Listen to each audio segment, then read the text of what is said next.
Next on the Night Beat, a breaking story east of the river. A body discovered, a tragic accident, or a deliberate act of violence.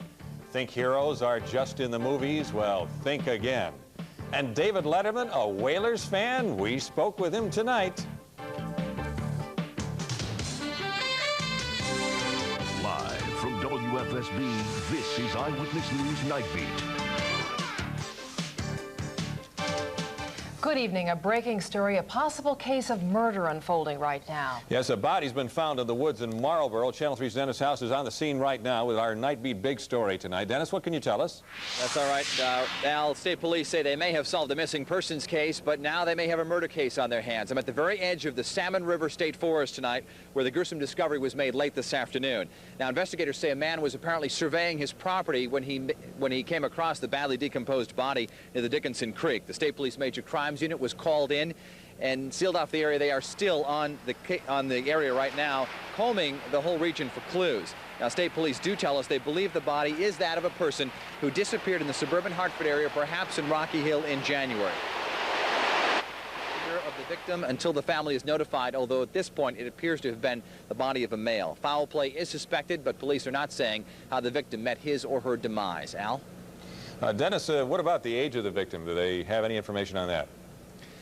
No, they're not saying anything about the victim right now, as I mentioned. However, we are told that the homeowner who did cooperate with police, the man who found the victim, is cooperating with police fully, and he has been ruled out as a suspect. All right. Well, we appreciate that update from Marlboro. Dennis House.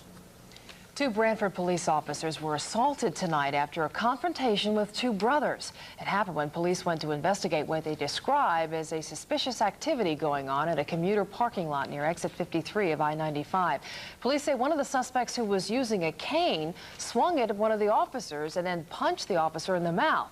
A second officer tried to subdue the suspect with pepper spray, but ended up taking the brunt of it. There'll be no arrest tonight, but Manchester police say they do have a prime suspect in mind, so the arrest is imminent in the fatal shooting of 54-year-old Gail Isley, ambushed in her driveway after coming home from work late Tuesday night. Police won't identify the suspect, but sources have said a man claiming to have committed the murder showed up at a mental facility in Newington.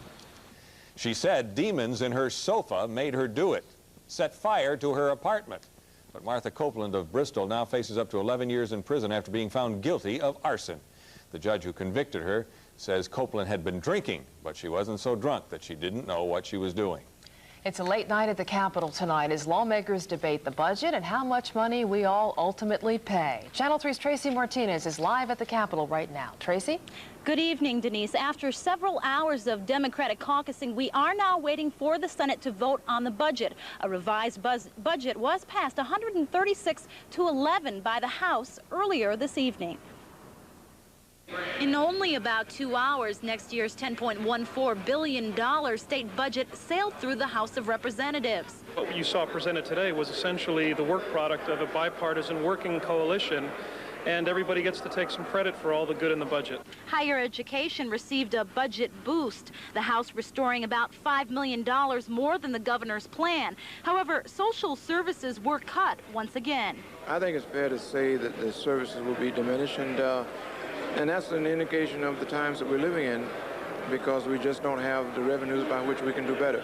As promised, considerable cuts coming out of welfare. Employable recipients used to receive $300 a month. Now they will get $100. And another hot-button topic, gas tax increases. An amendment that one representative says would have stopped an 8-cent increase this January, voted down almost unanimously. In essence, the amendment would have blown a $115 million hole in the budget that we negotiated. And in other action taken today, insurance companies can no longer deny coverage based on a history of breast cancer, and insurance plans must cover a minimum 48-hour hospital stay after childbirth. And I think we're taking an important step towards providing better health care for women and their families. Now the vote is not expected to go quite as smoothly through the Senate. Some Senate Democrats do have some amendments to the budget. However, I spoke to some Senate Republicans who tell me they have no doubt they have enough votes to pass this budget as is. Reporting live at the Capitol, I'm Tracy Martinez. Back to you, Al and Denise. All right, Tracy. Another big story at the Capitol. The chairman of Connecticut's Gaming Policy Board has resigned amid questions about his relationship with the owner of a Bridgeport dog track. Francis Muska, seen here on CT 95 last year, stepped down after a front-page story in the Hartford Courant today. The paper reported Muska traveled to Las Vegas with Robert Zeff, owner of a Greyhound track, just hours after the gaming board voted to exempt Zeff from a new state police background check. We will not tolerate unethical behavior in gaming issues. We will not tolerate unethical behavior among state employees or people serving in this administration. Now, Governor Rowland also urged the gaming board to reverse its decision and follow through with a background check on Zeff. Muska said he was resigning for personal family reasons and because of adverse media coverage. Shots rang out inside a bank in Van Nuys, California today as 3 robbers armed with machine guns staged a holdup, but no one was hurt. The suspects wearing ski masks and dark blue coats. They were gone by the time police arrived and surrounded the building, and terrified customers came out with their hands up. Other stories making news around America tonight. Joseph Waldholz, the estranged husband of Utah Congresswoman Enid Waldholz, is charged with bank fraud. A 27-count indictment accuses Waldholz in a check-kiting scheme involving almost $3 million in worthless checks. Mrs. Waldholz is not accused in that scheme. President Clinton is praising the Justice Department for breaking up a coast-to-coast Mexican-Colombian cocaine ring. Federal agents rounded up more than 150 people all around the country in an operation called Zorro 2. The suspects range from drug couriers and dealers to street-level crack cocaine dealers. Palestinian leader Yasser Arafat urges the UN to give the Middle East peace process a helping nudge. Arafat met with UN Secretary General Boutros Ghali under unprecedented security. More than 100 police officers and dozens of federal agents were on guard for the visit. Connecticut Governor John Rowland tonight is turning to Washington to try to get some help for Connecticut's flood victims. The governor is asking President Clinton for money to help victims of the flooding that drenched the state in mid-April. Damage estimates have topped $1.5 million. And Attorney General Richard Blumenthal is still pushing for a state probe of operations at the Northeast Utilities Millstone nuclear facility. All 3 reactors have been shut down as the feds investigate safety problems. Without the electricity these plants generate, Connecticut could be hit with power shortages during the hottest days of the summer to come. A big night for the city of Hartford as First Thursday celebrates a first birthday. Big crowd on hand tonight at the Civic Center to cut the birthday cake, enough to feed 1,000 people. For 1 year now, locals have been connecting the dots for fun and helping to keep downtown business. I think it's fantastic because everybody can get together, go to different spots and just hang out and have fun, and there's different entertainments. I think it's fantastic. Thousands attended First Thursday birthday celebrations at various locations throughout Hartford tonight. I saw them making the cake last night. I tried to stick my finger in the frosting, but they shooed me away. Well, I'm glad they did. Hey, we have an announcement coming on the Whalers season ticket drive, and it is just hours away. Later on tonight, Harvey will tell us what he's been hearing about a possible extension of the drive. Also tonight, see why your kitchen may be better than your medicine cabinet to help your kids. And we spoke one-on-one with David Letterman a few hours ago. He lives in Connecticut. Does he have his Whalers tickets? Also tonight, the story of a teenage hero. He saves lives by leaping into action on an out-of-control school bus. Al, Denise, weather under control tonight, but we've got some showers heading in our direction, and that will play a role in our weekend forecast with Sunday, the better of the 2 days. A full forecast coming up shortly.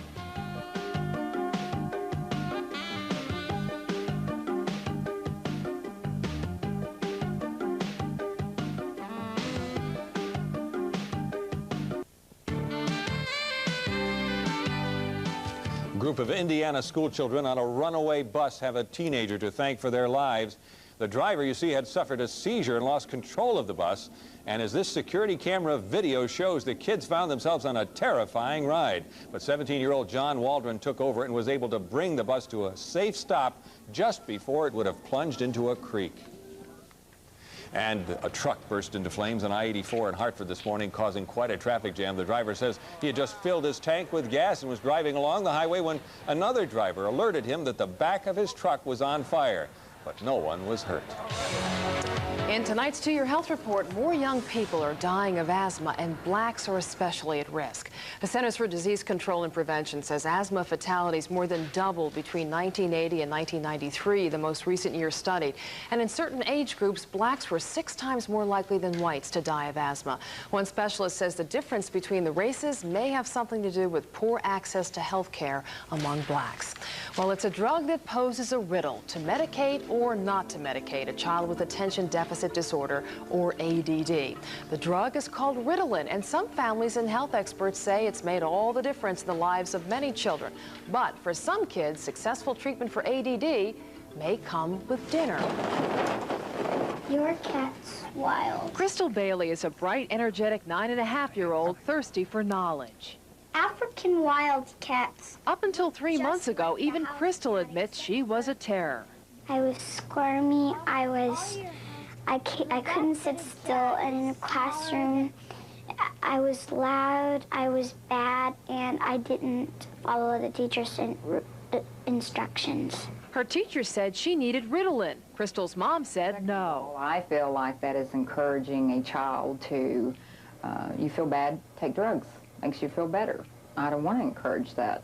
Ritalin certainly helps many children focus and learn better. Some teachers say it's the difference between night and day. Since it is a powerful stimulant, it's in the same category as cocaine and morphine. Some researchers continue to look for an alternative. We'll try this program for 6 weeks and we'll see how he does. Dr. Billy Saley believes nutrition, not drugs, fights the best fight against attention deficit disorder. You have to correct the imbalance, and that's what this is all about. Imbalances, not suppressing the central nervous system so that they'll sit there like a vegetable. Correct the imbalance. After testing for food allergies, Dr. Saley and Crystal's mom decided to try a nutritional supplement, Kids Plex. It was only a couple of weeks before they noticed a big change for the better. Because I was making F's and D's, and I've changed that to A's and B's and some C's. The makers of Kids Plex don't claim it's a magic powder. They say the litmus test for success in battling ADD is simple. Whether it's a pharmaceutical, a nutritional material, whatever it is, in the end, it is obviously, it rises or sinks based upon whether it works and is it safe. Let me tell you, it really has helped me. I don't really like the taste. It tastes like banana, but it's helped me a whole lot. Now, Kids Plex is not available at any store. The product is sold only through a few doctor's offices. So if you're interested in Kids Plex, you might want to talk to your doctor about it. For more information about attention deficit disorder or a referral, you can call the info line. It's a free call. Once again, the number is 1-800-203-1234. 1-800-203-1234. All right, they have this show called Friends on one of the other stations. Never heard of it. Maybe you've heard of it, I don't know. I've heard of it. Yeah, I thought so. Coming up next, Dan Kane will show us how one of the stars of the show is breaking into feature movies. Also a curtain call for the man who pioneered TV talk. So the daytime television producer has to walk down this